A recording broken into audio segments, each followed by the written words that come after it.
just a couple of weeks, Mr. Bernie Sanders has been moving across the world, and what he has been able to gather is just nothing but the message and the facts that will put down Mr. Trump. Get ready for this. President, in the last couple of weeks, I've had the opportunity to travel in many parts of our country, and I have been able to talk to folks in Nebraska, in Iowa, Wisconsin, Michigan, Nevada, Colorado, and Arizona. Alright, those are very many states that you have been to, Mr. Sanders, but ensure you quickly share with us the key messages that you have been able to gather from your trip across America.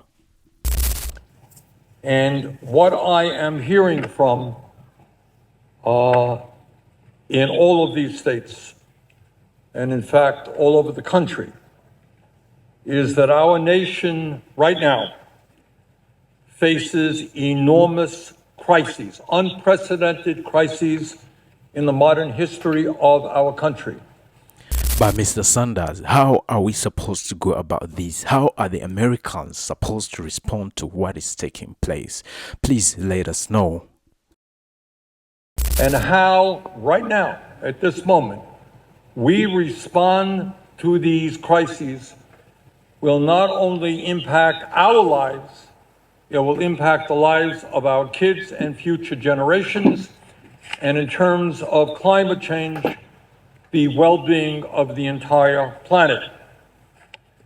And Mr. President, what I have to tell you is that the American people are angry at what is happening here in Washington, D.C., and they are prepared to stand up and fight back.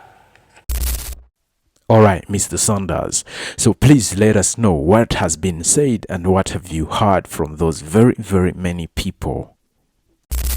In my view, and what I have heard from many, many people, is that they will not accept an oligarchic form of society where a handful of billionaires control our government, where the wealthiest person on earth, Mr. Musk, is running all over Washington, D.C., slashing the Social Security Administration so that our elderly people today are finding it extremely difficult to access the benefits that they paid into. Where Mr. Musk and his friends are slashing the Veterans Administration so that people who put their lives on the line to defend us will not be able to get the health care that they are entitled to or get the benefits that they are owed in a timely manner. Slashing the Department of Education, slashing USAID. But there is also a big concern. Why is all this slashing taking place? And to whom is this money going to? And what is it supposed to do? And why is all of this slashing taking place? It is taking place so that the wealthiest people in this country can receive over $1 trillion in tax breaks. Now, I don't care if you are a Democrat, a Republican, or an independent. There are very few people in this country who think that you slash programs that working families desperately need in order to give tax breaks to billionaires. Mr. President, I am the former chair of the U.S. Senate Committee on Veterans Affairs. And I've had the honor of meeting with veterans in my own state of Vermont, all over Vermont, but all over the country. These are the men and women who put the uniform of this country on and have been prepared to die to defend our nation and American democracy. And these veterans and Americans all over our nation will not accept an authoritarian form of society with a president who undermines our Constitution every day. For sure, that message has been well said by Mr. Sanders. Thank you so much. We hope that Mr. Trump has had it very clearly also. But that's not all from Mr. Sanders. More is still yet to come. Make sure you stay. Every day there's something else out there where he's undermining our Constitution and threatening the very foundations of American democracy. That is not what people fought and died to allow to happen. But let's first take a wind back into history. What does history have to teach us in this time of crisis? Mr. President, I am not a historian, but I do know that the founding fathers of this country were no dummies. They were really smart guys. And in the 1780s, they wrote a constitution and established a form of government with a separation of powers, with an executive branch, the president, a legislative branch, the Congress, and a judicial branch. These revolutionaries in the 1780s had just fought a war against the imperial rule of the King of England, who was an absolute dictator, the most powerful person on earth. And these revolutionaries here in America, forming a new government, wanted to make absolutely sure that no one person in this brand new country that they were forming would have unlimited powers. And that is why we have a separation of powers. That is why we have a judiciary, a Congress, and an executive branch. In other words, way back in the 1780s, they wrote a constitution to prevent exactly what Donald Trump is trying to do today. Absolutely well said and well stated, Mr. Donald Trump. You do not have to have all those powers you are trying to assume. But further, let's first understand, let's further ask ourselves what is actually taking place and what is actually going on here. So let us be clear about what is going on. Donald Trump is attacking our First Amendment and is trying to intimidate the media and those who speak out against them in an absolutely unprecedented way, Mr. President. He has sued ABC, CBS, Meta, the Des Moines Register.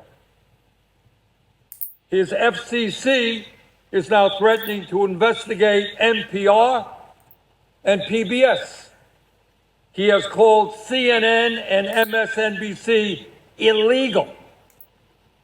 In other words, the leader, or the so-called leader of the free world, is afraid of freedom. He doesn't like criticism.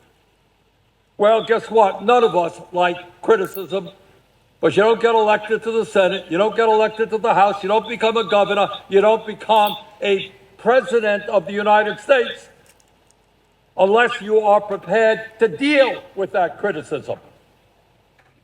And the response to that criticism in a democracy is not to sue the media, is not to intimidate the media, it's to respond in the way you think best. But it seems like it's not only just the media that Mr. Trump is going after. There must be something else. Mr. Sanders, please go ahead and share. But Mr. President, it is not just the media that Trump is going after. He is going after the constitutional responsibilities that this body, the United States Congress, has. And I will say it amazes me, it really does, how easily my Republican colleagues here in the Senate and in the House are willing to surrender their constitutional responsibilities, give it over to the president. Trump has illegally and unconstitutionally withheld funds that Congress has appropriated. You can't do that. Congress has the power of the purse. We make a decision. We argue about it here. Big debates, vote-a-ramas, the whole thing. Make that decision. That money goes out. The president does not have the right to withhold funds that Congress has appropriated. Trump has illegally and unconstitutionally decimated agencies that can only be changed or reformed by Congress. You don't like the Department of Education? You don't like USAID? Fine. Come to the Congress. Tell us what reforms you want to see. You do not have the right to unilaterally do away with these agencies. All right, that's very clear. Mr. Trump, you do not have unilateral power over all these things. But further, what more damage has been done? Let's find out. Ensure you stick around. Trump has fired members of independent agencies and inspectors general that he does not have the authority to do. But, Mr. President, it is not just the media that he is trying to intimidate. It is not just the powers of Congress that he wants. Now, in an absolutely outrageous, unconstitutional, and extraordinarily dangerous way, he is going after the judiciary. His view is that if you don't like a decision that a judge renders, you get rid of that judge. You try to impeach that judge. You intimidate judges so that you get the decisions that you want. You know, I'm thinking back now as someone who is not a supporter of the Roberts Court. And I'm thinking about one of the worst Supreme Court decisions that has ever been rendered, and that is Citizens United. I'll say more about that in a moment. And I'm thinking about the Supreme Court's decision to overturn Roe v. Wade, taking away American women's right to control their own bodies. In my view, these were outrageous decisions, unpopular decisions. But it never occurred to me, because maybe I'm old-fashioned and conservative, and I believe that you live by the rule of law, to say, hey, look at the decision Roberts made. We're going to impeach him. No, we try to elect a new president who's going to appoint new Supreme Court justice. That is the system that people have fought and died to defend. But it's not just the movement toward oligarchy, which is outraging millions of Americans, Democrats and Republicans, by the way. And it's not just the movement toward authoritarianism that we are seeing.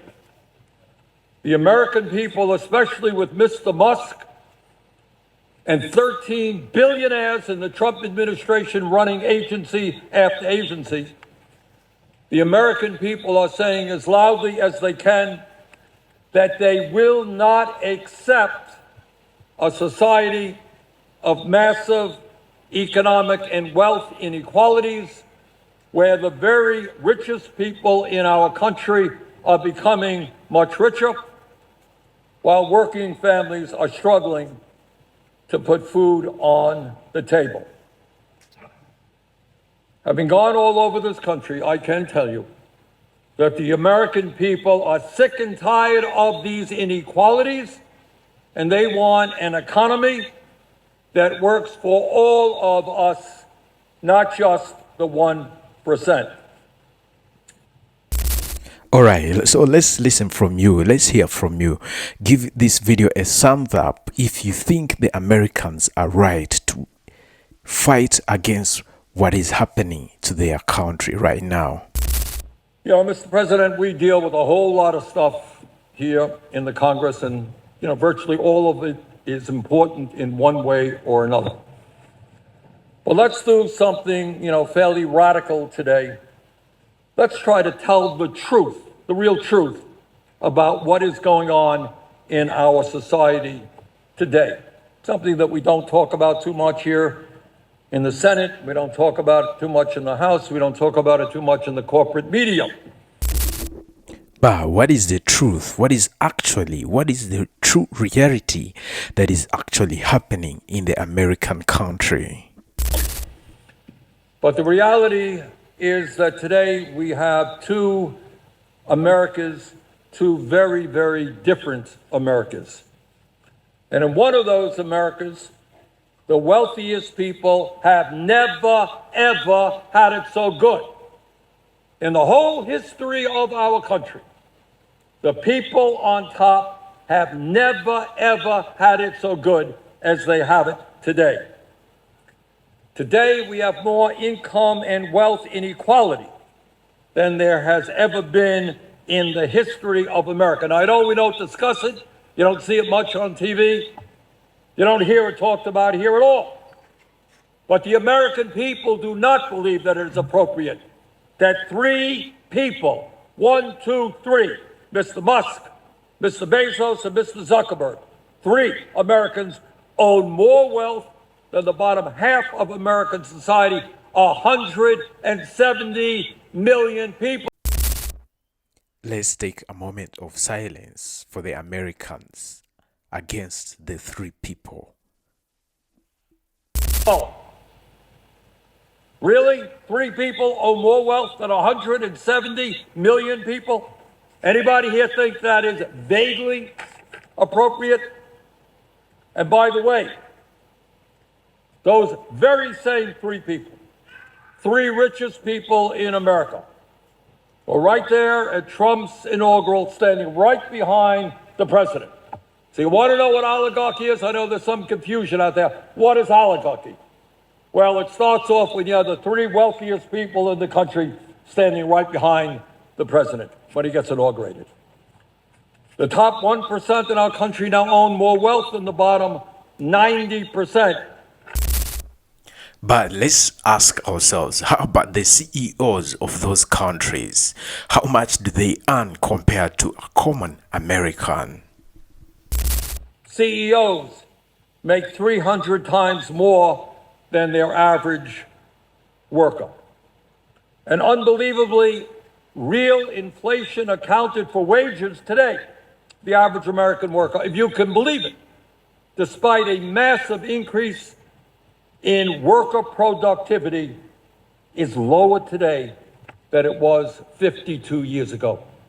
And during that period, there was a $75 trillion transfer of wealth that went from the bottom 90% to the top 1%. That is the reality of the American economy today. And you know what? Maybe we might want to be talking about that. But how about their lives? How do they actually spend their money? How do the top 1% of the Americans live their lives? And in our America today, in that top America, that one America, the 1% are completely separate and isolated from the rest of the country. You think they get on a subway to get to work? Think they sit in a traffic jam for an hour trying to get to work? Not the case.